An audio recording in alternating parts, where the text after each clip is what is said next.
Valmont, je la croyais éteinte, votre passion pour moi. Devient ce soudain retour de flamme et d'une passion si juvénile. Trop tard, bien sûr. Je n'enflammerai plus mon cœur. Pas une seconde fois. Jamais plus. Je ne vous dis pas cela sans regret, Valmont. Certes, il y a eu des minutes, peut-être devrais-je dire des instants. Une minute, c'est une éternité, où je fus, grâce à votre société, heureuse.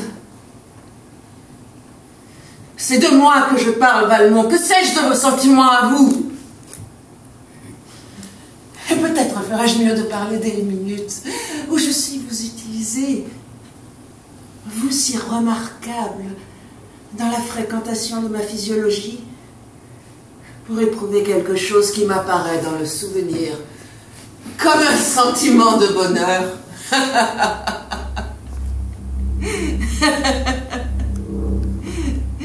Vous n'avez pas oublié comment on s'y prend avec cette machine. Ne retirez pas votre main. Non que j'éprouve quelque chose pour vous. C'est ma peau qui se souvient. À moins qu'il lui soit parfaitement égal. Non, je parle de ma peau, Valmont. De savoir de quel animal provient l'instrument de sa volupté. Main ou griffes.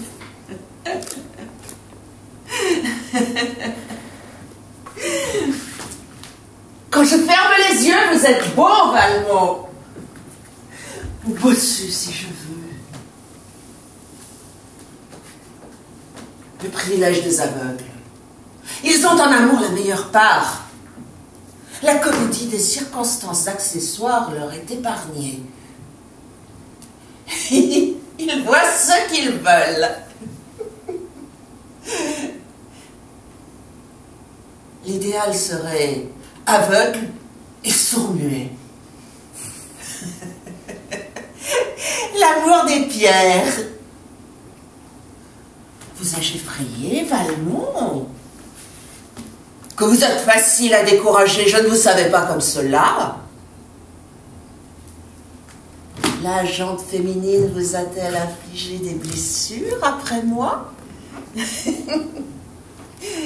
Des larmes. Avez-vous un cœur, Valmont? Depuis quand?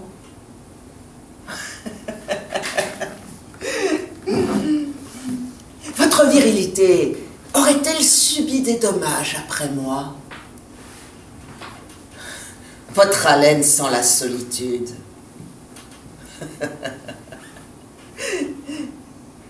Celle qui a succédé à celle qui m'a succédé vous a-t-elle envoyé promener? L'amoureux délaissé.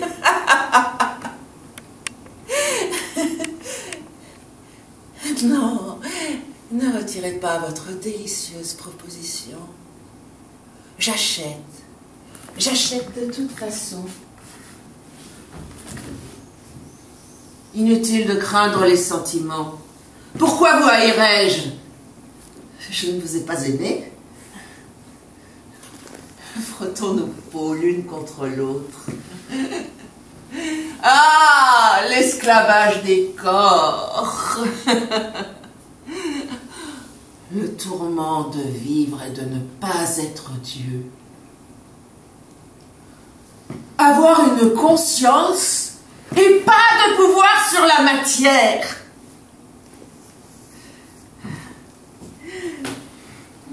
Ne vous pressez pas, Valmont. Comme cela, c'est bien. Oui, oui, oui, oui.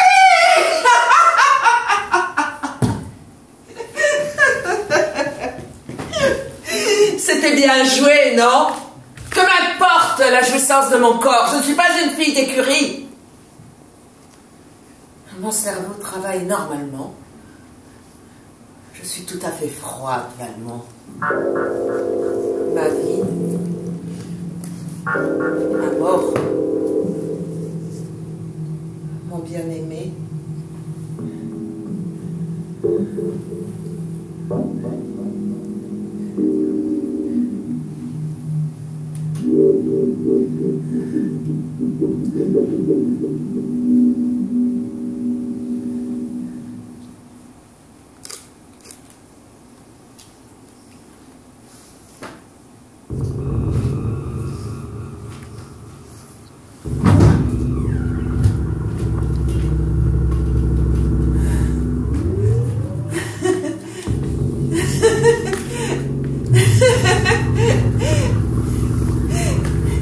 Valmont! Vous êtes à l'heure? Et pour un peu, je regretterai votre ponctualité. Elle abrège un bonheur que j'aurais volontiers partagé avec vous, mais il se trouve que justement, il est impossible à partager. Si vous comprenez ce que je veux dire. Dois-je entendre que vous êtes de nouveau amoureuse, marquise? Eh bien, je le suis moi aussi. Une fois de plus, si vous appelez ça comme ça. Je serais désolé d'avoir interrompu un amant en train de donner l'assaut à votre belle personne. Par quelle fenêtre s'est-il échappé? Puis-je espérer qu'il se sera cassé le cou? Fille Valmont, et gardez votre compliment pour la dame de votre cœur. Où que se situe cet organe? J'espère pour vous que la nouvelle gaine est dorée. Vous devriez me connaître mieux. Amoureuse? Je nous croyais d'accord là-dessus. Ce que vous appelez l'amour est l'affaire des domestiques. Comment pouvez-vous me supposer capable d'un mouvement aussi bas?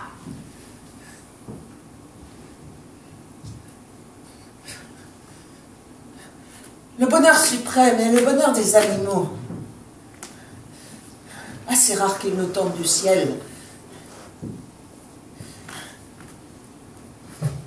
Vous me l'avez fait éprouver quelquefois, quand il me plaisait encore de vous utiliser à cela.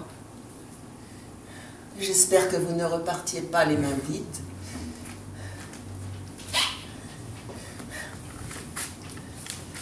Qui est l'heureuse élue du moment? Ou peut-on déjà dire la malheureuse? C'est la tourvelle. Quant à celui qu'il vous est impossible de partager... Jaloux, vous, Valmont! Quelle rechute! Je vous comprendrais si vous le connaissiez. D'ailleurs, je suis sûre que vous l'avez déjà rencontré. Un bel homme. Bien qu'il ne soit pas très différent de vous. Les oiseaux migrateurs sont pris eux aussi dans les filets de l'habitude. Même si leur vol se déploie sur les continents. Tournez-vous, je vous prie. L'avantage qu'il a sur vous, c'est la jeunesse. Même au lit, si vous voulez le savoir. Voulez-vous le savoir? Un rêve, si je vous prends, vous, Valmont, pour la réalité. Pardonnez-moi. Peut-être que plus rien ne nous distinguerait l'un de l'autre dans 10 ans, à supposer que je puisse maintenant, d'un amoureux regard de méduse, vous transformer en pierre ou en un matériau plus plaisant. Une image féconde, le musée de nos amours. Nous ferions sale comble, n'est-ce pas, Valmont, avec les statues de nos désirs en décomposition. Les rêves morts, classés par ordre alphabétique ou chronologiquement, libérés des hasards de la chair, préservés des terreurs du changement. Notre mémoire a besoin de béquilles. On ne se souvient même plus des diverses courbes des queues. Sans parler des visages. Une brume.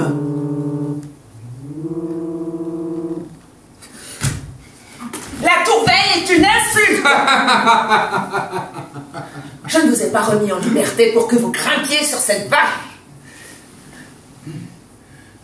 Je comprendrais que vous vous intéressiez à la petite volange, légumes tout frais sortis de la serre du couvent, ma nièce virginale. Mais la tourvelle...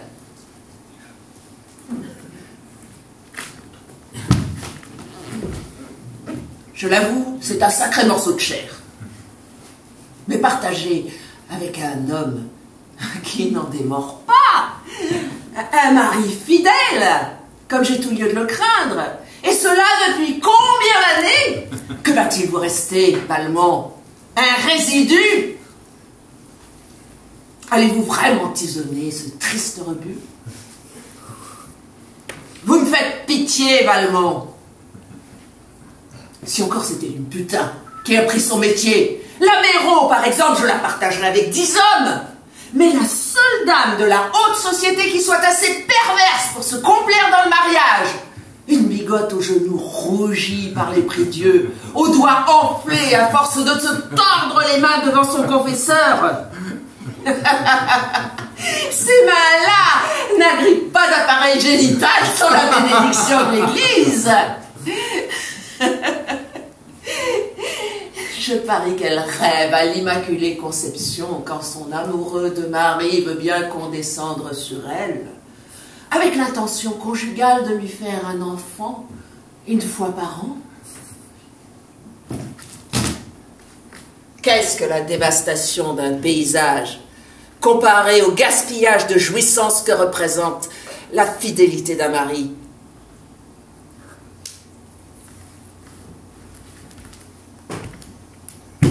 À vrai dire, le comte de Gercourt spécule sur l'innocence de ma nièce. En tout honneur d'ailleurs, le contrat d'achat est chez le notaire. Craindriez-vous par hasard sa concurrence? Il vous a déjà soufflé la vraie sac et vous aviez alors 2 ans de moins. Vous vieillissez, Valmont. Je pensais que cela vous ferait plaisir. Sans parler de la chevaucher sur la Vierge, de coiffer ce bel animal de Gercourt de l'inévitable ramure avant qu'il prenne son emploi de garde forestier et que tous les braconniers de la capitale envahissent sa forêt et l'abonnent à cette parure. Soyez un bon chien, Valmont, et prenez la trace tant qu'elle est fraîche. À quoi bon lever la patte devant un tronc d'église? À moins que vous en soyez à mendier l'aumône du mariage. Voulez-vous que nous donnions un exemple au monde et que nous nous épousions, Valmont? Comment oserais-je vous faire une telle insulte aux yeux du monde, marquise? L'aumône pourrait être empoisonnée. D'ailleurs, je préfère choisir ma chasse moi-même, ou l'arbre devant lequel je lève la patte, comme vous aimez à dire. Il y a bien longtemps qu'il n'a pas plu sur vous. Quand vous êtes-vous regardé dans le miroir pour la dernière fois, ami de mon âme? J'aimerais pouvoir vous servir encore de nuage, mais le vent me pousse vers d'autres cieux. Je ne doute pas que j'arriverai à faire fleurir le tronc d'église. Pour ce qui est de la concurrence, marquise, je sais que vous avez de la mémoire. Que le président vous ait préféré la tourvelle, même en enfer, vous ne l'oublierez pas. Je suis prêt à me faire l'amoureux instrument de votre vengeance et me promets de l'objet de mon adoration une chasse bien meilleure que votre nièce virginale, inexpérimentée qu'elle est dans les arts de la fortification. Qu'aura-t-elle appris dans son couvent, à part le jeûne et un peu de masturbation pieuse avec le crucifix? Passer les frimas, des prières infantines, je parie qu'elle brûle de recevoir le coup de grâce qui mettra fin à son innocence. Elle se jettera sur mon couteau avant que je ne l'ai tiré. Elle ne fera pas le moindre zigzag. Elle ignore les frissons de la chasse, qu'importe le gibier, sans la volupté de la poursuite, sans la sueur de l'angoisse, le souffle coupé, le regard révulsé. Le reste n'est que digestion.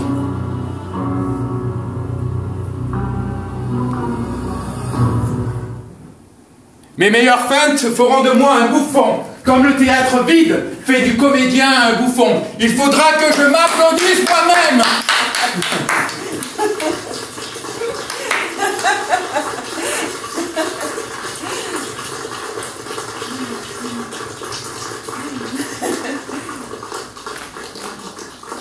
Que la plèbe se saute entre deux portes, soit.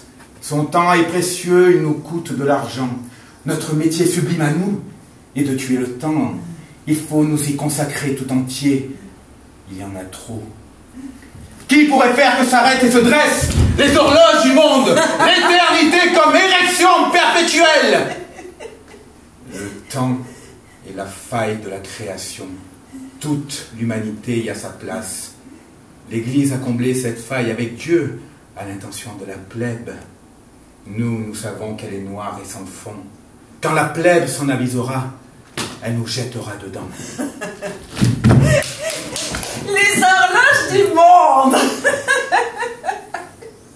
Avez-vous des difficultés, Valmont, à faire que se dresse le meilleur de vous-même?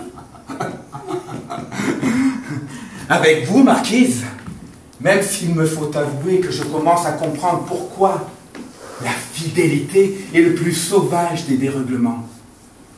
Trop tard, hélas, pour ce qui est de notre tendre relation.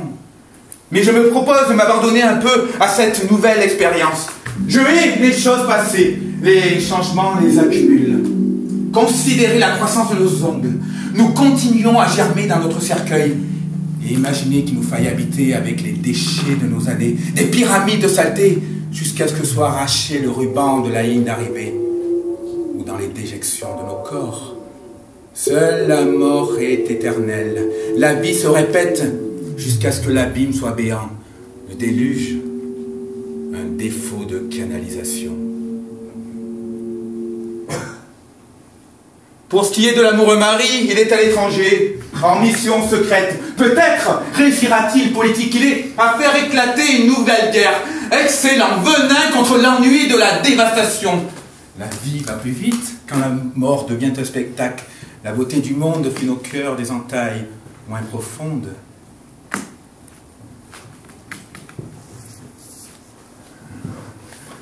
Avons-nous un cœur, Marquise? Quand on en contemple la destruction, on voit la parade des jeunes culs nous rappeler quotidiennement que nous sommes éphémères.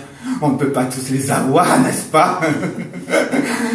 Et que la vérole emporte ceux qui nous échappent dans l'éclair des canonnades, devant la haie des pointes d'épée, avec un certain sang-froid. Pensez-vous parfois à la mort, Marquise? Que dit votre miroir? C'est toujours l'autre qui nous y regarde. C'est lui que nous recherchons quand nous creusons à travers les corps étrangers, nous quittant nous-mêmes. Peut-être qu'il n'y a ni l'un ni l'autre, juste le néant de notre âme qui réclame sa pâtée. Quand me sera-t-il possible de visiter votre Virginia Liesse, Marquise? Vous avez donc retrouvé votre peau, Valmont. Nul homme dont le membre ne se dresse à la pensée que sa précieuse chair doit disparaître. C'est l'angoisse qui fait les philosophes. Bienvenue dans le péché. Et oubliez le tronc d'église. Avant que la dévotion vous submerge, vous allez oublier votre seule vocation. Qu'avez-vous appris, si ce n'est à manœuvrer votre queue dans un trou en tout point semblable à celui dont vous êtes issu, avec toujours le même résultat, plus ou moins divertissant, et toujours dans l'illusion que l'applaudissement des muqueuses d'autrui va à votre seule personne, que les cris de jouissance vous sont adressés à vous, alors que vous n'êtes que le véhicule inanimé de la jouissance de la femme qui vous utilise. Indifférent et parfaitement interchangeable, bouffon dérisoire de sa création. Vous le savez bien, pour une femme, tout homme est un homme qui fait défaut. Et vous savez également ceci, Valmont. Bien assez tôt, le destin vous enjoindra de n'être même plus cela. Un homme qui fait défaut. Au fossoyeur de trouver ensuite sa satisfaction. Quel ennui que la bestialité de nos conversations. Chaque mot ouvre une blessure. Chaque sourire dévoile une canine. Nous devrions faire jouer nos rôles par des tigres. Encore une morsure, encore un coup de griffe. L'art dramatique des bêtes féroces. Vous perdez votre aplomb, Valmont.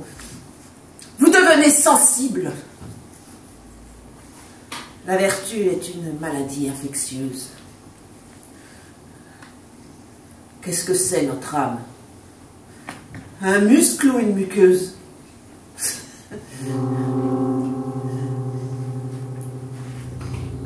Ce que je crains, c'est la nuit des corps. Dans un trou bourbeux qui appartient à ma famille, à 4 jours de voyage de Paris. Ma famille, cette chaîne de membres et de vagins, alignée sur le fil d'un nom de hasard, attribué à un ancêtre mal lavé par un roi puant. Quelque chose vit entre l'homme et la bête, que j'espère ne pas avoir à rencontrer, ni dans cette vie, ni dans une autre. À supposer qu'il y en ait une autre. À la seule pensée de son odeur, je suis de tous mes pores. Mes miroirs exsudent son sang. Cela ne trouble pas mon image. Je ris des tourments des autres comme tout animal doué de raison. Mais il m'arrive de rêver qu'il surgit de mes miroirs sur ses pieds de fumier et sans visage. Mais je vois ses mains avec précision, griffes et sabots. Quand il m'arrache la soie des cuisses et se jette sur moi comme la terre sur un cercueil. Et peut-être sa violence est-elle la clé qui ouvre mon cœur?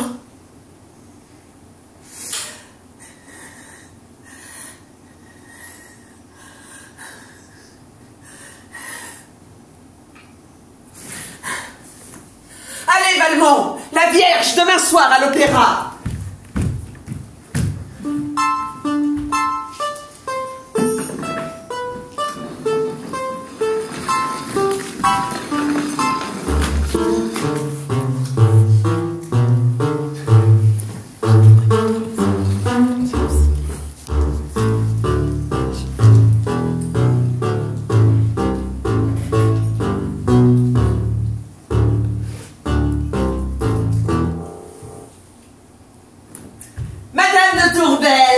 Mon cœur à vos pieds. N'ayez pas peur, amour de mon âme. Croyez-vous réellement que cette poitrine puisse abriter une pensée impudique après tant de semaines de pieux commerce avec vous? Je l'avoue, j'étais un autre avant que m'atteigne l'éclat de vos yeux. Valmont, le bourreau des cœurs. Je brise le cœur des femmes les plus fières.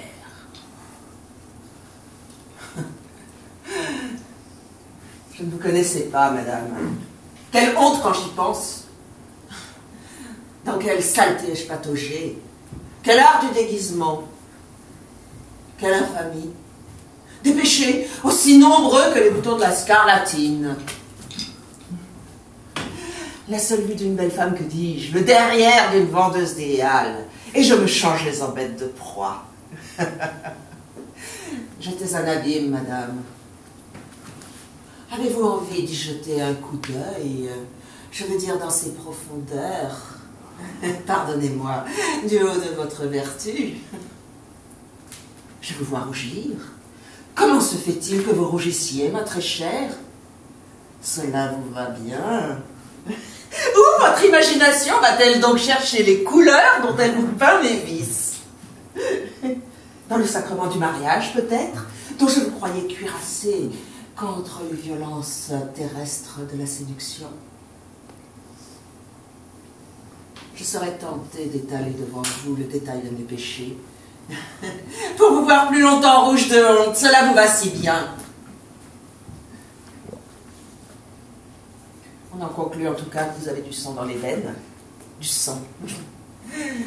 Quel cruel destin que de ne pas être le premier. Ne m'y faites pas penser.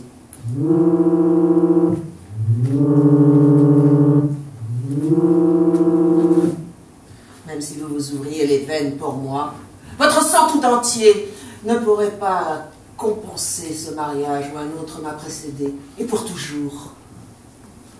L'instant irrémédiable, caractère unique et fatal de battement de paupières, etc. Ne m'y faites pas penser. Ne craignez rien, je respecte les saints nœuds qui vous lient à votre mari, et s'il ne trouvait plus le chemin de votre lit, je serai le premier à l'aider à y remonter. Sa jouissance est ma joie, depuis que votre vertu m'a appris à haïr le libertin que j'étais, et que je sais vos entrailles scellées. À peine si j'ose baiser votre main, et si je prends cette liberté, ce n'est pas une passion terrestre qui me pousse. Ne retirez pas votre main, un breuvage dans le désert. Même l'amour de Dieu a eu besoin d'un corps. Sinon, pourquoi aurait-il fait homme son fils et lui aurait-il donné la croix pour bien aimer? La chair a son esprit à elle. Voulez-vous être ma croix? Vous l'êtes, pas avec moi, par le sacrement de votre mariage. Mais peut-être votre corps a-t-il quelque accès secret qui ne tombe pas sous ce verdict? Ignoré ou délaissé par l'amour de Monsieur le Président? Croyez-vous réellement que tant de beauté ne puisse servir qu'à la reproduction et ne puisse offrir que la sempiternelle qualité du devant? N'est-ce pas un blasphème que de réserver cette bouche au va-et-vient de l'air, à l'absorption routinière de la nourriture et la qualité dorée de ce merveilleux derrière à la triste tâche d'évacuer les excréments? Cette langue n'est-elle là que pour mouvoir des syllabes et de la matière morte? Quel gaspillage! Et quelle avarice en même temps! Vice jumeau! Oui, vous offensez Dieu, madame, en remettant l'usure de vos dons à l'action du temps et à la délicate faune du cimetière. N'est-ce pas pour le moins un péché mortel que de nous refuser à accomplir ce qu'il nous est donné de penser? Étouffer dans l'œuf les produits de nos bienheureux cerveaux? Ce corps ne nous est-il pas prêté pour que nous en jouissions jusqu'à ce que le silence en fasse sauter les cordes? Vivre avec le péché mortel d'avoir choisi et de réprouver tout le reste. Mourir partiellement inutilisé.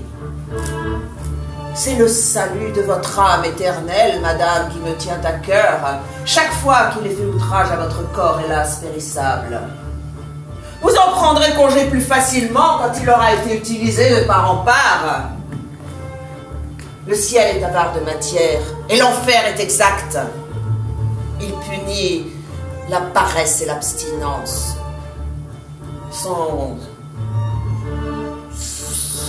supplice éternel s'attache aux parties qui furent négligées. La plus grande chute est celle qu'on fait du haut de l'innocence.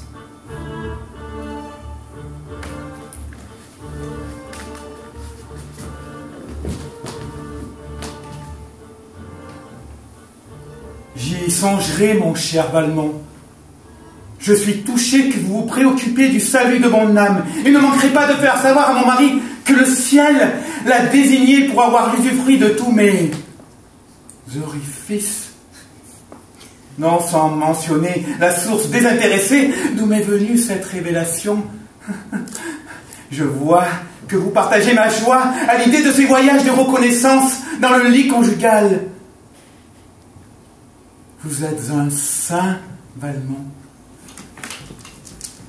Me serais-je abusé sur votre compte? Me jouez-vous un jeu? Que cache cette grimace? Un masque ou un visage? En mon cœur germe l'horrible soupçon que vous couvrez du manteau de la crainte de Dieu une passion très terrestre. Craignez, Valmont, le courroux d'une épouse offensée.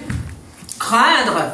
Qu'aurais-je à craindre de votre courroux, madame, si ce n'est le rétablissement de ma vertu ébranlée? Craindre?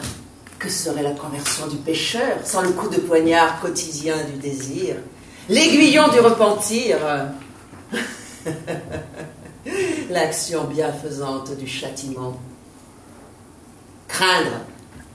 Je recherche votre courroux, madame, comme le désert la pluie, comme l'aveugle l'éclair qui fait exploser la nuit de ses yeux.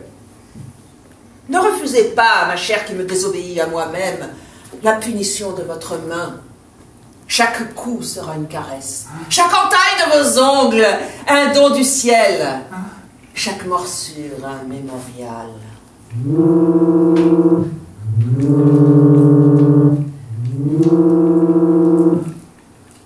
Je ne suis pas une noix, Valmont. Comme vous semblez le croire, je ne vous ferai pas le plaisir d'être un instrument de votre jouissance dégénérée. Des larmes, milord? Comment non, ma reine? Quand vos paroles sont des poignards, vous me tuez. Répandez mon sang si cela peut apaiser votre courroux, mais ne raillez pas mes sentiments les meilleurs. Cette frivolité ne cadre pas avec votre belle âme. Vous ne devriez pas copier un monstre comme la Merteuil. Vous êtes une mauvaise copie, tout à votre honneur. Pardonnez-moi si j'humecte votre main. Vous seul pouvez contenir le flot de mes larmes. Laissez-moi sur votre sein. Ah, vous continuez à vous méfier de moi.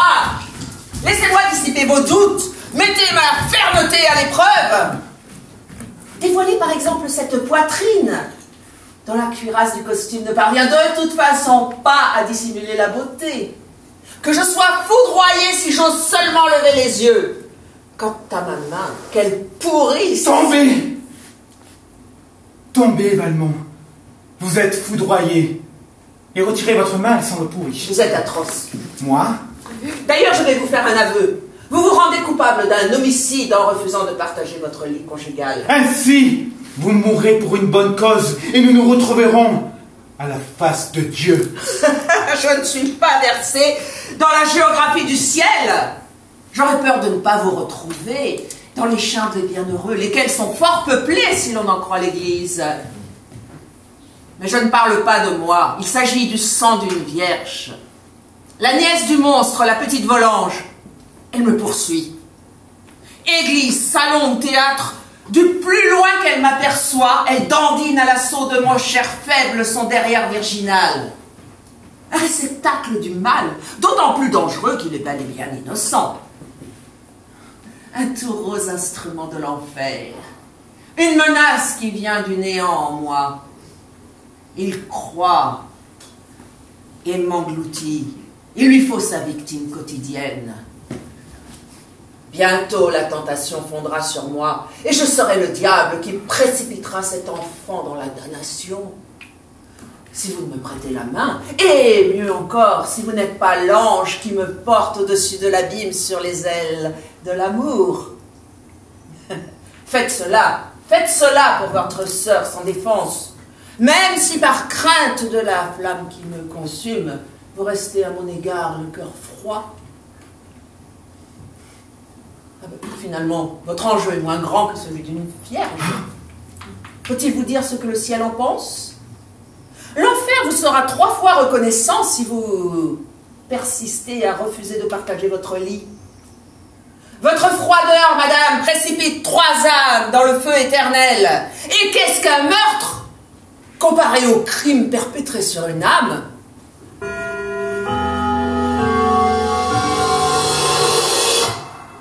Est-ce que je vous comprends bien, vicomte? Étant donné que vous êtes incapable de mettre un frein à votre lubricité, ou comment disiez-vous, à ce néant qui croit en vous et auquel il vous faut sacrifier quotidiennement votre vide philosophique, ne serait-il pas plutôt le besoin quotidien de votre très terrestre appareil génital? Et comme cette vierge-là n'arrive pas à se mouvoir avec des sens, dans quel lupanar de couvent l'aura-t-on élevé? Il faudrait que le bonheur de mon mariage... Ce n'est pas vous. Ce cœur froid n'est pas le vôtre. Revenez au meilleur de vous-même. La jouissance sera multiple. La fin justifie le moyen. L'aiguillon du sacrifice rendra plus parfait le bonheur de votre mariage. Je vous ai dit que je préférerais me tuer plutôt que... Et renoncer à la volupté, je parle de celle qui est éternelle. Cela suffit, Valmont. Oui, cela suffit. Pardonnez l'effroyable épreuve à laquelle il a fallu que je vous soumette pour apprendre ce que je sais. Madame, vous êtes un ange, et mon prix n'est pas trop élevé. Quel prix, mon ami? Le renoncement à vie au piment de la volupté qui a rempli mon autre vie. Ah, qu'elle est loin derrière moi, faute d'un objet qui fût digne de mon adoration. Laissez-moi à vos pieds. Le diable a bien des déguisements. Un nouveau masque, Valmont. Voyez la preuve de ma vérité. En quoi pourrais-je être dangereux pour vous? Avec quoi forcerais-je la crypte de votre vertu? Le diable n'a plus de part en moi. La jouissance terrestre plus d'armes. La mer s'étend déserte et vide. Si vous n'en croyez pas vos yeux, persuadez-vous avec votre douce main. Posez votre main, madame, sur cet espace vide entre mes cuisses. N'ayez pas peur, je suis toute âme. Votre main, madame? Vous êtes un saint, Valmont. Je vous permets de me baiser les pieds. Oh, vous me rendez heureux, madame. Et me rejeter dans mon abîme. Ce soir, à l'opéra, je serai de nouveau exposé au charme de cette fameuse vierge que le diable a recrutée contre moi. Devrais-je l'éviter? La vertu se fait paresseuse quand elle n'a plus à s'acharner contre les épines de la tentation. Ne me mépriseriez-vous pas si je me dérobais au danger? Il faut que l'homme s'élance au-devant de la vie hostile. Tout art mérite que l'on s'exerce. Ne m'envoyez pas sans armes au combat. 3 âmes se retrouvent dans le feu. Si cette mienne, chère à peine domptée, se remet à bourgeonner devant la jeune pousse. La proie n'est pas sans pouvoir sur le chasseur. Les effrois de l'opéra ont leur douceur. Laissez-moi mesurer ma faible force à votre beauté nue, ma reine. Protégée par les barrières du mariage, afin que votre sainte image m'accompagne quand je m'avancerai dans l'arène obscure, prisonnier de ma chair faible, face aux pointes d'acier d'une poitrine juvénile.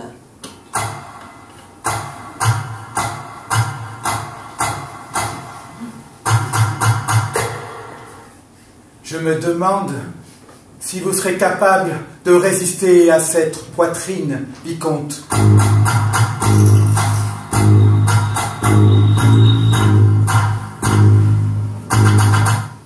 Je vous vois chanceler. Soutiendrez-vous cette épreuve plus difficile? La voici, Valmont. Je suis une femme. Êtes-vous capable de regarder une femme sans être un homme? J'en suis capable, Lady. Comme vous voyez, pas un de mes muscles ne bouge à votre proposition. Pas un de mes nerfs ne tremble. Je vous dédaigne d'un cœur léger. Partagez ma joie. Des larmes? Vous avez lieu de pleurer, ma reine. Des larmes de joie, je le sais. Vous avez lieu d'être fière d'avoir été dédaignée de la sorte. Je vois que vous m'avez compris. Couvrez-vous, ma chère. Un impudique courant d'air pourrait vous effleurer. Froid comme la main d'un mari.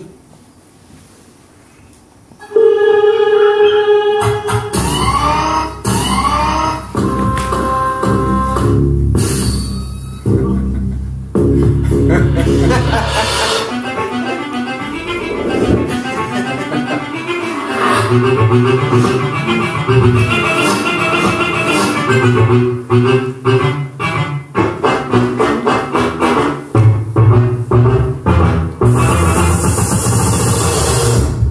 crois que je pourrais m'habituer à être une femme.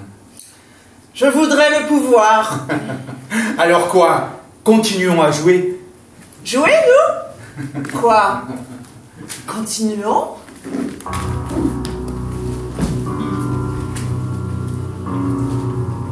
Vierge vénérée, bel enfant, charmante nièce, à la vue de votre innocence, me fait oublier mon sexe et me transforme à votre tante qui vous a si chaudement recommandé à moi.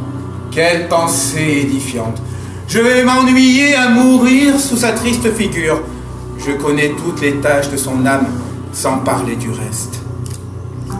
Et cette fatalité entre mes jambes, priez avec moi qu'elle ne s'insurge contre ma vertu et ne fonde sur vous, et fermez la lime de vos yeux avant qu'ils nous engloutissent. Cette fatalité me ferait presque désirer l'échange. Oui, je voudrais l'échanger mon sexe, ici et maintenant à l'ombre du danger, et me perdre tout entier à votre beauté. Perdition qui ne peut être contrebalancée que par la destruction du tableau auquel il invite si violemment. Seule la jouissance peut enlever à l'amour son bandeau et lui faire voir à travers le voile de la peau la nudité de la chair, nourriture indifférente des tombeaux.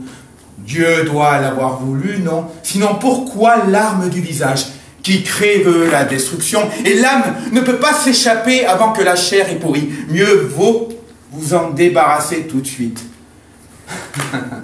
Si seulement vous étiez laide, seule garantie contre le péché de la chair, se libérer à temps des attributs de la beauté. Mais cela ne suffit pas, tout ou rien, il ne peut rien arriver à un squelette, sinon que le vent joue à travers ses os par-delà le péché. Voilà. Oublions ce qui se dresse entre nous, avant que cela nous lie le temps d'un spasme.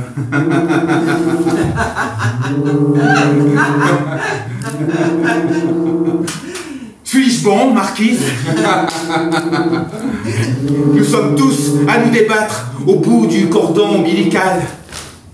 Et permettez-moi de vous prêter ma protection virile, le bras d'un père contre la méchanceté du monde que le calme du couvent vous a laissé longtemps ignorer. Je connais, croyez-moi, mon sombre sexe, mais quand je pense que n'importe quelle brute, novice épée, valet lubrique, pourrait rompre ce sceau grâce auquel la nature garde le secret de vos entrailles virginales, cela me fend le cœur. Plutôt pécher moi-même que souffrir cette angoisse qui crie vengeance. Oh, elle crie. Que cherche votre main maternelle, monsieur, et sur ces parties de mon corps que la mère supérieure m'a interdit de toucher? Quoi, paternelle? Laissez-moi être votre prêtre.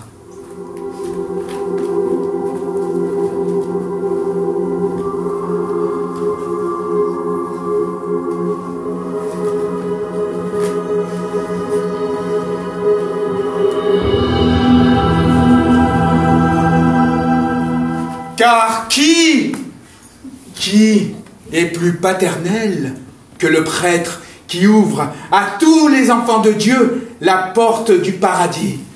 La clé est dans ma main, le poteau indicateur, l'instrument céleste, le glaive flamboyant. Attends-nous, avant que la nièce devienne la tante, il faut que la leçon soit apprise. À genoux, pécheresse, je sais les rêves qui traversent votre sommeil. Repentez-vous, et je transformerai votre châtiment en grâce. Ne craignez pas pour votre innocence, il y a plusieurs demeures dans la maison de Dieu. Elle en tremble d'impatience, vous voyez. Il vous suffit d'ouvrir ces lèvres étonnantes pour que s'envole la colombe du Seigneur et qu'elle répande le Saint-Esprit. Qu'est-ce que la vie sans la mort quotidienne? Vous parlez comme un ange. La leçon du couvent, le langage de la mère supérieure. Les dons de Dieu, il ne faut pas que l'homme les vomisse. À celui qui donne, il sera donné. Ce qui tombe, il faut le relever. Pensez-vous que le Christ serait arrivé à Golgotha sans le juste qui l'aida à porter la croix? Votre main, madame, c'est la résurrection. Innocence, disiez-vous? Ce que vous appelez votre innocence est un blasphème. Il n'aime qu'une vierge. Le monde n'a besoin que d'un rédempteur. Croyez-vous que ce corps sublime vous était accordé pour aller seul à l'école et le soustraire aux yeux du monde? Il n'est pas bon que l'homme soit seul. Si vous voulez savoir où Dieu demeure, fiez-vous aux contractions de vos cuisses, au tremblement de vos genoux. Une petite peau devrait-elle nous empêcher de faire qu'un seul corps? Brève et la douleur, éternelle et la joie qui apporte la lumière ne doit pas craindre les ténèbres. Le paradis a 3 entrées. Qui exclut la 3e fait offense à l'architecte trinitaire. Il y a assez de place dans la moindre chaumière. Vous êtes plein d'attention, monsieur. Je vous suis obligée de m'avoir montré, d'avoir su me montrer d'aussi pénétrante façon où Dieu demeure. Je vais prendre note de toutes ces demeures et je veillerai à ce que le flot des visiteurs y soit ininterrompu, à ce que ces invités s'y sentent bien, aussi longtemps que j'aurai assez de souffle pour les recevoir. Pourquoi pas un peu plus longtemps?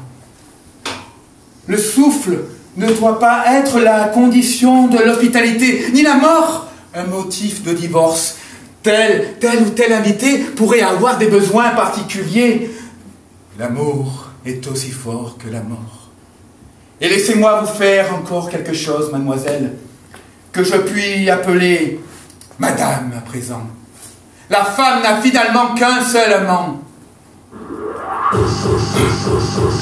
J'entends le bruit de la bataille, que le tic-tac des horloges du monde, qu'il nous faudra voir ce corps sublime se plisser au fil du temps.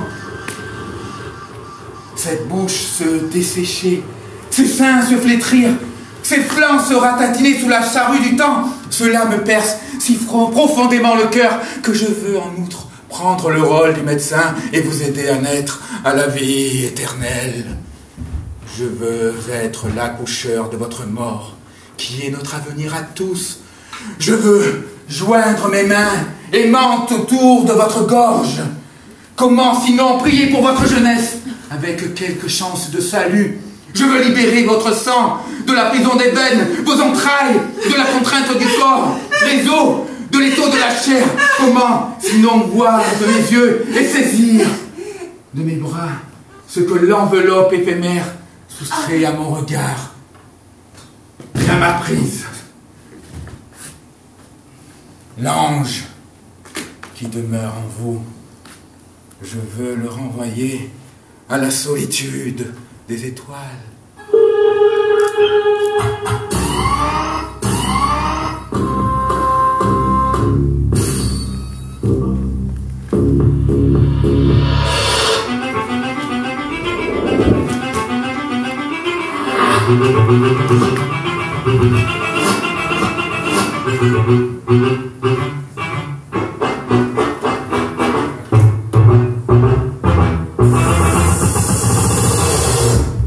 Anéantissement de la nièce. J'ai le regret de devoir vous dire que j'ai déjà consommé.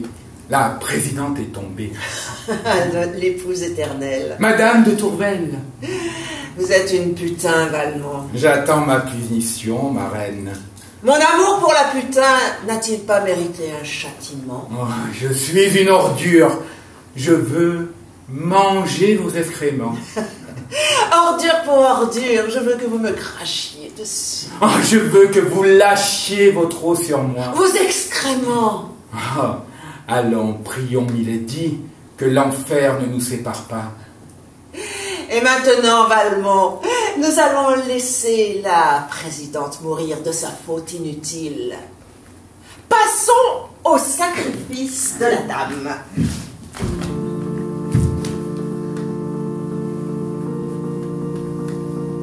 Je me suis mise à vos pieds, Valmont, pour que vous ne trébuchiez plus. Du ciel de mon mariage, je me suis précipité dans l'abîme de vos désirs pour le salut de cette Vierge. Je vous ai dit, Valmont, que je me donnerais la mort une fois encore si vous ne résistiez pas au mal qui émane de vous. Je vous ai prévenu. La seule chose que je puisse faire à présent pour vous est de vous inclure dans ma dernière prière. Vous êtes mon assassin, Valmont. Le suis-je? Trop d'honneur, madame. Ce n'est pas moi qui ai édicté les commandements au nom desquels vous voulez vous exécuter. N'avez-vous donc tiré de votre pieux adultère aucun autre surcroît de jouissance que le délicat remords dont vous vous délectez maintenant? Vous n'êtes pas trop froide pour l'enfer, si j'ose en juger par nos ébats. Une chair de moins de 40 ans ne peut pas mentir à ce point. Et ce que la plèbe appelle suicide n'est autre que la consécration de la masturbation. Vous permettez, je prends mon lorgnon pour mieux voir le spectacle. Votre dernier, ma reine, avec crainte et pitié, j'ai fait installer des miroirs pour que vous puissiez mourir au pluriel. Et faites-moi la joie de recevoir de mes mains ce verre de vin, votre dernier. J'espère contribuer à votre divertissement, Valmont, avec ce spectacle, mon dernier. Bien qu'ayant ouvert les yeux trop tard sur le bourbier de votre âme, je ne puisse pas compter sur un effet moral. How to get rid of this most wicked body. Je vais m'ouvrir les veines, comme si j'ouvrais un livre qui n'a pas été lu. Vous apprendrez à le lire, Valmont, quand je ne serai plus. Je vais faire cela avec une paire de ciseaux parce que je suis une femme.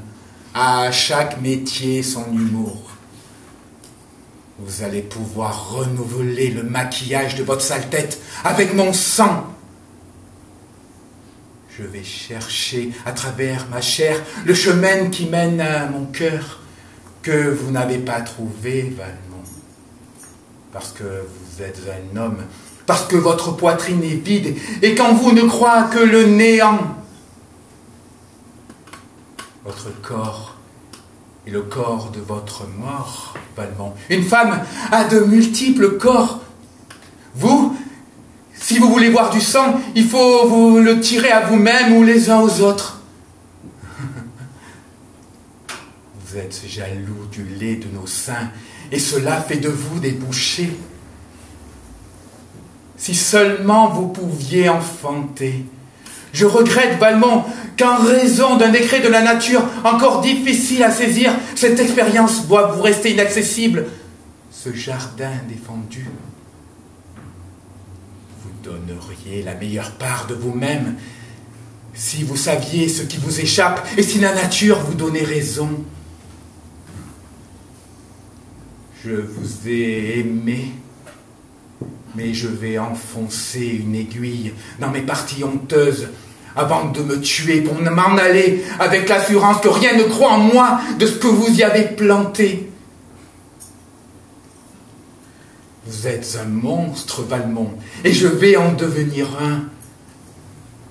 Je traverserai votre sommeil, je danserai pour vous au bout d'une corde. Mon visage sera un masque bleu, ma langue pend. La tête dans la cuisinière, je saurai que vous êtes derrière moi. Avec une seule pensée en tête, comment pénétrer en moi, et je le voudrais, au moment où le gaz me fera exploser les poumons. C'est bon, d'être une femme, Valmont, et non un vainqueur. Quand je ferme les yeux, je suis capable de vous voir pourrir. Je ne vous envie pas pour le cloaque qui croit en vous, Valmont. Vous voulez en savoir plus? Je suis une encyclopédie à l'agonie. Chaque mot est un caillou de sang.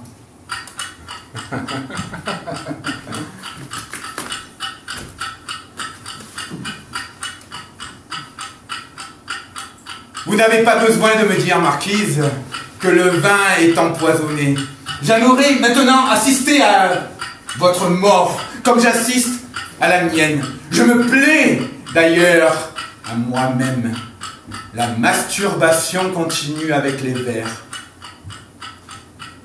J'espère que mon jeu n'a pas été trop ennuyeux. Ce serait, à vrai dire, impardonnable.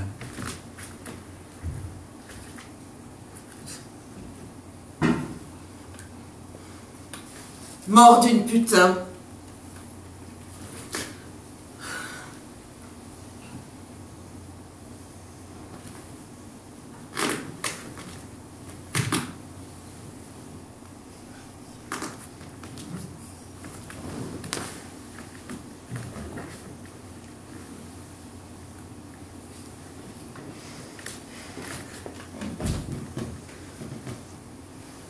Et maintenant, nous sommes seuls.